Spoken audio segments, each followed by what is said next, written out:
And so I say to America, I want you to remember our past. This past will give you direction for the future. Just as our people in our past, we are the spirit of the future. The spirit of this land lies rooted in the history of Native people.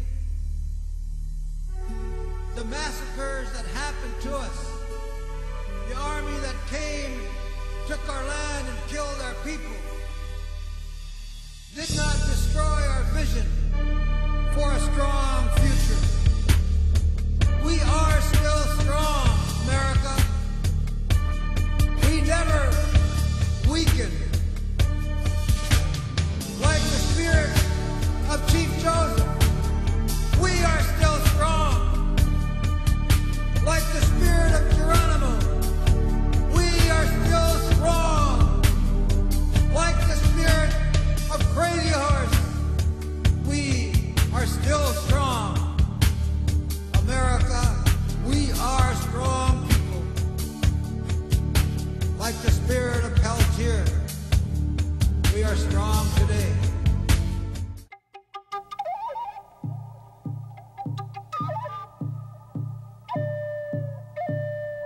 Over 100 people gathered in a circle on the shores of the Pacific Ocean to take part in a sunrise ceremony which began a grueling and unforgettable 2,600-mile run from Huntington Beach, California to Atlanta, Georgia. 19 of these people, representing 9 Native American nations and 6 different countries, after filling their sacred pipe, began a 30-mile-a-day run to carry a message: all life is sacred. Running events about this environment are going to become stronger and stronger and stronger until hopefully someday we'll say, you know what, there's really, everybody's doing recycling and the earth is clean and green and it's time to enjoy ourselves, and maybe now we can enjoy the Creator's work and not run anymore. But then maybe we'll run for just physical health. And I say, well, what can I do to make a difference? Well, I decided I would try to run from Los Angeles to Atlanta to let people know that I care about the earth, I care about the future of the children, and I want to be a part of delivering that sacred message about all life being sacred. As I said this morning, we have 6 runners that are running the entire 30 miles a day. And as you can see, that they are running very strong. My name is Gleb Borisov, and I'm from Moscow, Russia.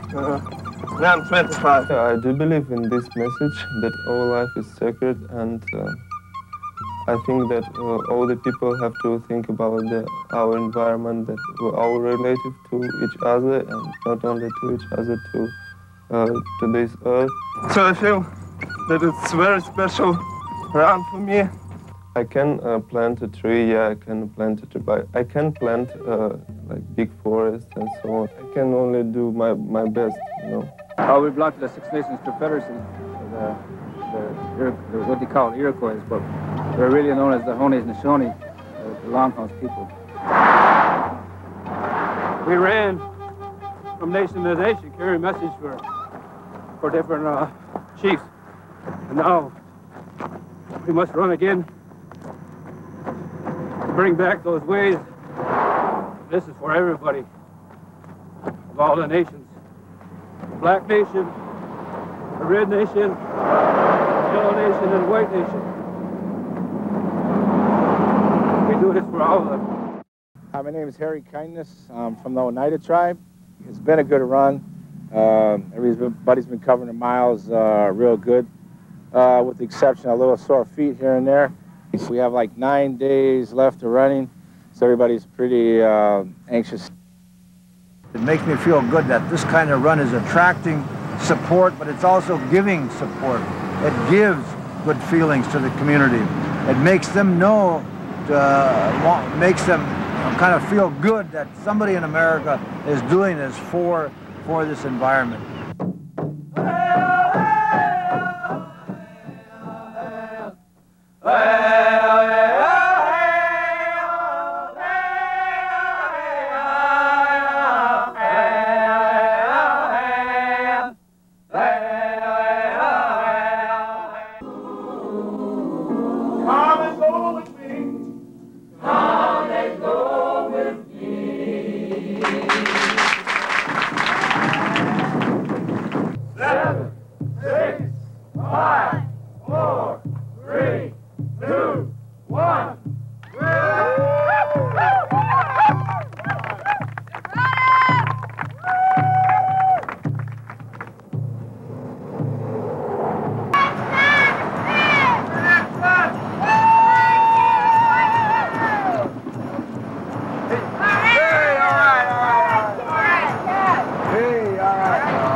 part of the run's job also, is to see young people see us running by. They're asking, who are you? What are you doing?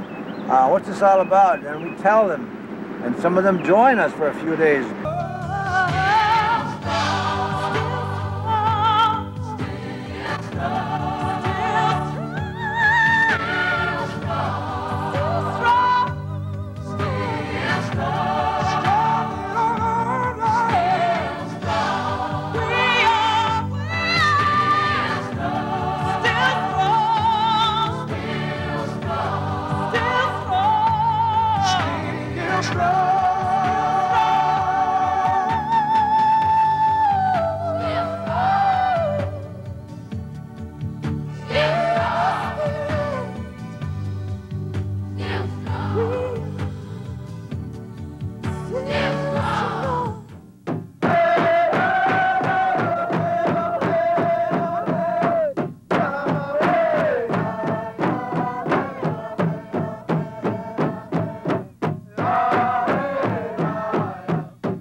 This pipe was filled at the Pacific Ocean at Huntington Beach, California. Since its inception in 1978 by founder Dennis J. Banks, Sacred Run has traveled over 58,000 miles in the United States, Alaska, Japan, Europe, Canada, Australia, and New Zealand. It is not a race, nor a competition. Its purpose is to carry the message that all life is sacred. As we are related to this planet we call Mother Earth, we have duties and responsibilities to maintain the delicate balance that exists between humankind and all living species.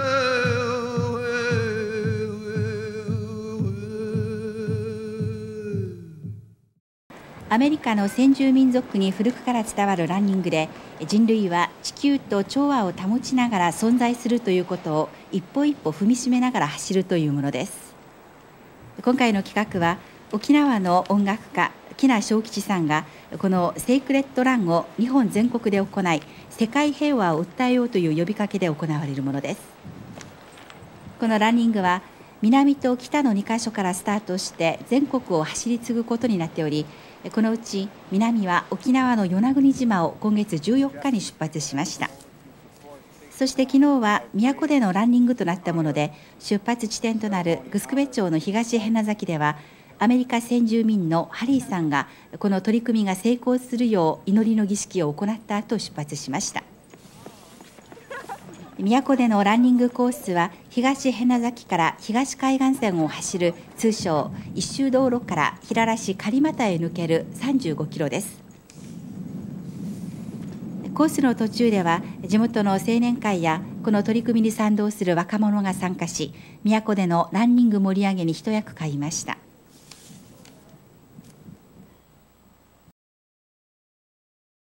We're on the LW3, Long Walk 3, from La Jolla, California to Washington, D.C. to reverse diabetes. I have been here since day one, and now we're going to continue on after we finish being in the church, and we are trying to spread the message to help them to understand that we need to change our diet, we need to exercise. We must understand the next 7th generation. In order for them to survive, we have to bring the message to the people to change their diets, because that's the only way we can make it. I'm walking because my sister is blind. Also, my brother is on insulin. My friends are insulin, and some have been amputated because of this diabetes. They had to go through the dialysis 3 times a week, and it was very devastating to see them suffer like that, knowing the outcome was amputated on the next page. Now some have been buried. Cross over. So I'm walking for them as well, and I'm here to spread the message. We need to make a change and have them listen to the message. If they do not listen and continue continue doing what they're doing, their children are going to be hit with this diabetes. And it's what you put inside. For everything we do, there's a consequence for what we have done to ourselves. So we must take this message seriously, because it's not a joke what's happening to our Native American and non-Native American people. That food processing, sugar, white flour, we have to change our diet in order for us to beat this in the long term. Because dialysis is not a good thing you want to go through. Trust me, I've seen many suffer. My name is Ray Eagle. I'm from San Francisco, California. And I have here with me the Chief, Harry Goodwolf Kindness. He's been with me since day one. And my brother, do you have anything to say? Yes, I'd like to thank everybody that's taken part on this walk. And as we say, it's all life is sacred, one planet, one people. And diabetes, people have to know that diabetes does not discriminate. This affects everybody. Doesn't matter who you are. So everybody must follow this walk and know that they have to change their diet and get on board. And you can only do this by learning. And knowledge is power. So do your research. Look for us on Facebook. We're going all the way to Washington, D.C. Dennis Banks, American Indian Movement, and Diabetes Walk here 3 will be here forever and going on strong. All life is sacred. And I want to thank all the tribe that have taken care of us, have hosted us. They have gone above and beyond with their hospitality. I am very impressed and excited to meet many of them, and I'm thankful that the Creator has put them in our path to help us on this walk. I'd like to thank Hakashla, the Mother Earth. We are one. We are all connected. I like to say one planet, one people. We are all caretakers of the Mother Earth. We must all do our part on this Mother Earth, this Turtle Island. You know, this walk here is very interesting. It's a peaceful walk for diabetes, to get that knowledge out. At the same time, it's for the environment. And it hasn't always been peaceful. But getting back to 73, the struggle the Native American people had, AIM, with taking over a land that we occupy. You know, it wasn't an easy thing, because for the simple fact, lives were lost there, and sad moment. You know, people went to jail. I was 19 at the time, and you know, I almost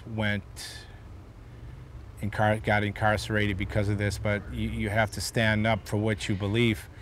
And that area there, Wounded Knee, is very sacred to Lakota people and Indian people alike, because that's where the massacre that they had there. And it's just ironic that in 73, Wounded Knee would be a symbol again for the struggle of Native American people. But, you know, it's just, you know, sad that we have to get or do something to that magnitude to be heard. And, but, you know, something positive did come out of it, and it stands as a symbol. The thing with Wounded Knee was part of the treaty that was signed there with Dennis Banks and Leonard Crow Dog and Russell Means, was Freedom of Religious Act. They didn't want to sign that. Story was told to me. I wasn't there, but it was told to me, passed down. They didn't want to sign that, and they refused. Dennis Banks, Leonard Crow Dog, Russell Means, they refused to sign that document. And they said the only reason and the only way this document's going to be signed, the only way we're going to leave Wounded Knee, and that was the last piece to the puzzle. So we want our Freedom of Religious Act. We want that reinstalled to us. We want to be able to practice our Sundance. So they said, well, we'll get back to you. And they got in their helicopter and flew back to Washington. Came back a few days later, and agreed to say, okay, you can have that back. But since then, we've had our Sundance back. But that's due to part of that at Wounded Knee. You know, before that, we had the takeover of the BIA, Bureau of Indian Affairs, which was very important to get the government's attention too. It did get the government's attention. We took that building, occupied that building for 7 days. We came in there for talks, and everybody that we went to that were supposed to meet with us, nobody was stepping up to the plate to see us. And we're all saying, well, we came all this way, and we rode all this way to let our plight be heard about treaty rights, freedom of religion, what lands we own. We wanted proper documentation to that. And the BIA is the place where they keep all the records. And so when we got over and nobody would meet with us, and Dennis, Russell Means, Leonard Crow Dog, we said, well, okay, they don't want to meet with us, we're gonna go over to the BIA and meet with them. And when we got over there, things sort of, one thing led to another, and we said, hey, I guess we need to get some attention here. And next thing you know, we were taking over the place, telling people we are now the rightful owners of the BIA, and everybody's on vacation and you need to leave now. Yeah. And that kept 7 days of the takeover that was seen all over the globe. And I'm proud of that BIA takeover and Wounded Knee takeover, because, you know, it did get people's attention. It continues to get people's attention because people want to know what the reason was, why it happened. And it was because of those injustices that were being done at that time, and we had to be heard. And now it's history, and it's forever in history books. And I'm proud to say that I was a part of those things, along with the peaceful walks and runs that American Indian movement has been doing over the last 30 years. I'm proud to say I'm a part of that with other people. And we are all caretakers of the Mother Earth, and we all have to do our part together as one. And if we can do this and continue to do this and have our generations and generation after generation have a Mother Earth with the four-legged, the two-legged, and all things on the Mother Earth, clean water, healthy ocean, everybody needs to get on board and do their part. And if we can all pull together and do this, our planet will be here for many thousands of years to come. This is where it all happens, right here. There's many places in the Keys, many different islands, but this is the spot. I've been to many places to and from across the Mother Earth, from San Diego to the present spot. I have not had any better food than that Help Yourself here in the Keys. I am born, I'm a true conch, and it's just really ironic that I had to come all the way back to Key West to help myself with a healthier lifestyle at Charlie's health food store. And we have Charlie here that can tell you why she got into healthier lifestyle and helping people on the island with healthier food. Well, it was great to meet you, Harry, and to find out what you're doing on your walk with the raising awareness for diabetes, because it's very much in line with my mission and my reason for opening the restaurant. I think diet plays a huge part in our lifestyles, our life, how we feel. And my mission is to try and reconnect people back to the food and eating real food. We've got lost over the last several generations and been eating way too much processed food, packaged food, fast food. And just to look at the statistics, for instance, like the diabetes, like the cancer, like the heart disease, all obesity rates, it just proves that that kind of diet doesn't really work. Absolutely. And so like you, I'm trying to bring awareness to getting people back to real food and how important that is. If you want to feel good, you've got to help yourself. There you go. What's that on your neck there, Harry? Well, being from Key West, being born here, being a true conch, I just took it upon myself to represent my home, Key West.